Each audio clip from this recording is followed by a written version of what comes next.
Hi hello friends, welcome back to our channel Jyothi super blogs. ఎలా ఉన్నారండి? అందరూ బాగున్నారా? మీరందరూ బాగున్నారని దేవుని మనస్ఫూర్తిగా కోరుకుంటూ నేనైతే జ్యోతి. ఇక్కడైతే ఒక చిన్న ఇంట్రెస్టింగ్ టిప్ అయితే మీతో షేర్ చేసుకుందామని ఈ వీడియో అయితే తీస్తున్నానండి. అది ఏంటి అనుకుంటున్నారా? టేప్ ఎన్నిసార్లు టైలరింగ్ చేసే వాళ్ళకి టేప్ ఉంటుంది కదా, టేప్తో మనం మెజర్మెంట్ తీసుకుంటాం కదా. టేప్తో ఎన్నిసార్లు తీసుకున్నా సరే మనం ఫోల్డింగ్ చేస్తూ ఉంటాం కాబట్టి అది చిరిగిపోతూ ఉంటుంది. ఎన్ని కొన్నా కూడా అలాగే ఉంటుంది. ఇంకోటి ఏంటి అంటే టేప్తో మనం పెట్టి మార్కింగ్ చేసి తర్వాత లైన్ కోసం వేరే స్కేల్ తీసుకొని పెట్టాలి. ఇదంతా లేకోకుండా ఒకేసారి మెజర్మెంట్ తీసుకొని స్కేల్తో లైన్ వేసుకోవటానికి నేను ఏకంగా స్కేల్తోనే తయారు చేసుకుంటున్నాను టేప్ అనేది. సేమ్ టేప్ లాగే నేను ఇక్కడైతే ప్రింట్ తీస్తున్నాను అనమాట.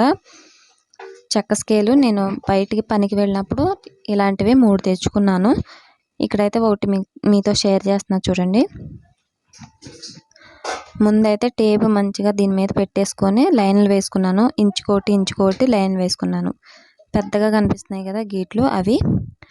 తర్వాత మనకి 1 ఇంచ్ 1 ఇంచ్కి గ్యాప్లో మధ్యలో ఉంటాయి కదా, 1/2 ఇంచు, ఇంకా 1 గీత 2 గీతలు అలా ఉంటాయి కదా, అవన్నీ కూడా సేమ్ టేప్ దాని మీద పెట్టేసుకొని ఇలా చెక్క మీద పెట్టేసుకొని అవన్నీ గీట్లు కొట్టేసుకున్నాను. చిన్నగా కొంచెం మార్క్ వేసుకున్నాను అలాగా. తర్వాత వచ్చేసి మనం టేప్ చూసుకుంటూ ఏది చిన్నగా ఉంది, ఏ లైన్ పెద్దగా ఉంది అనేది చూసుకుంటూ ఇక్కడ 1/2 ఇంచు ఏ లైన్లో ఉంది అనేది చూసుకుంటూ 1/2 ఇంచ్ గీతకు వచ్చేసి నేను యారో మార్క్ లాగా మనకు టేప్ మీద ఎలా పెట్టుకున్నానో ఎలా ఉంటుందో సేమ్ అలాగే నేను చెక్క మీద అయితే పెట్టేసుకున్నాను. వీడియో మొత్తం స్కిప్ చేయకుండా చూడండి, మీకు అర్థమవుతుంది.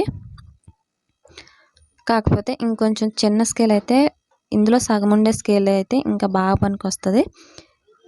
ఇది కూడా పనికి వస్తుంది. డ్రెస్సులకి అయితే ఇంకా బాగా పనికి వస్తుంది. ఇదైతే కొంచెం తిప్పుకోవడానికి కష్టం అవుతుంది అనుకుంటే కొంచెం ఇందులో 1/2 తీసేసుకొని 1/2లో చేసుకోవచ్చు. చాలా బాగా పనికి వస్తుంది. నాకైతే కరెక్ట్గా సెట్ అయిపోయింది. నేను దీంతో ఆల్రెడీ 2-3 బ్లౌజులు కుట్టిన తర్వాత నేను మీతో వీడియో షేర్ చేసుకుంటున్నాను.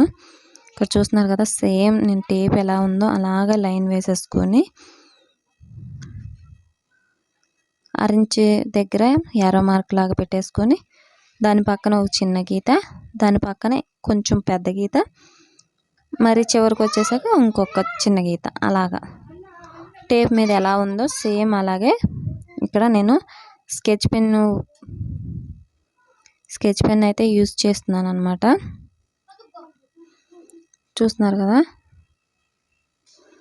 ఇక్కడ వచ్చేసి రెండో పక్క మనకి మీటర్స్ లెక్క కొలుస్తాం కదా, అది దానికోసం నేను ఇట్లా సగానికి ఇంకో చెక్క స్కేల్ ఉందని చెప్పాను కదా, దాన్ని మధ్యకి పెట్టేసి ఇలాగ లైన్ వేసేసుకుంటున్నాను. వీడియోలో చూపిస్తున్న విధంగా మధ్యకి ఇలా ఒక లైన్ వేసేసుకొని దీన్ని కొంచెం థిక్గా కనపడేటట్టు లైన్ దిద్దుకుంటున్నాను. బాగా మీకు వీడియోలో కూడా కనపడుతూ ఉంటుంది కదా. తర్వాత ఒక పక్క ఇంచెస్ లాగా మనం ఇంచులు ఉంటాయి కదా, అటుపక్క ఎలా ఉందో ఇటుపక్క కూడా సేమ్ అలానే ఉంటాయి, మీరు గట్ట గమనిస్తే. ఇంకా సగం వచ్చేసి నేను మీటర్స్ కొలుస్తారు కదా, 1 2 3 నుంచి 150 దాకా ఉంటాయి కదా, అవి అనేది నేను లైన్ వేసుకుంటాను. కాకపోతే 150 అయితే పట్టవు, ఒక 60 70 అలా పడతాయి. చూద్దాం ఎన్ని పడతాయో. ఇక్కడైతే లైన్ వేసుకున్న చూడండి. సేమ్ మన టేప్ అయితే కంపల్సరీగా ఉండాలి ఇది రెడీ చేసుకునేటప్పుడు. ఇంకా తర్వాత టేప్తో పని లేకుండా మనం అయితే మెజర్మెంట్ తీసేసుకోవచ్చు. ఒకసారి టేప్తో పెట్టేసుకొని దీని పక్కన పెట్టి మళ్ళీ స్కేల్ తెచ్చుకొని దాంతో లైన్ వేసుకొని ఇంక ఇవన్నీ లేకుండా దీంతో పని అయిపోతుంది. ఇలాగా 1 2 3 4 5 అలాగా నేను నెంబర్స్ అనేవి వేస్తున్నాను. చూస్తున్నారు కదా, ఇక్కడైతే స్కేల్ అనేది మొత్తం రెడీ అయిపోయింది. చాలా కలర్ఫుల్గా, నాకైతే చాలా బాగా నచ్చింది. దీంట్లో ఆఫ్ చేసుకుంటే ఇంకా బాగుంటుంది అనిపించింది బ్లౌజులకి. ఇదైతే డ్రెస్సులకి పనికి వస్తుంది. రెండో పక్క కూడా చూపిస్తాను. అలాగే నా వీడియో కొత్తగా చూస్తున్నారా అయితే సబ్స్క్రైబ్ చేసుకోండి ఫ్రెండ్స్. ఒక లైక్ అయితే ఇచ్చేయండి. సబ్స్క్రైబ్ చేసుకొని పక్కన బెల్ ఐకాన్ అయితే ప్రెస్ చేయండి. నేను ఏ వీడియో పెట్టినా కానీ మీకైతే నోటిఫికేషన్ వస్తుంది ఫస్ట్. ఇటు పక్క కూడా సేమ్ ఇలాగే ఉంది. వీడియో నచ్చిందని అనుకుంటున్నాను. ఏదైనా డౌట్ ఉంటే కింద కామెంట్ చేయండి. వీడియో నచ్చితే లైక్ చేయండి, షేర్ చేయండి, సబ్స్క్రైబ్ చేసుకోండి.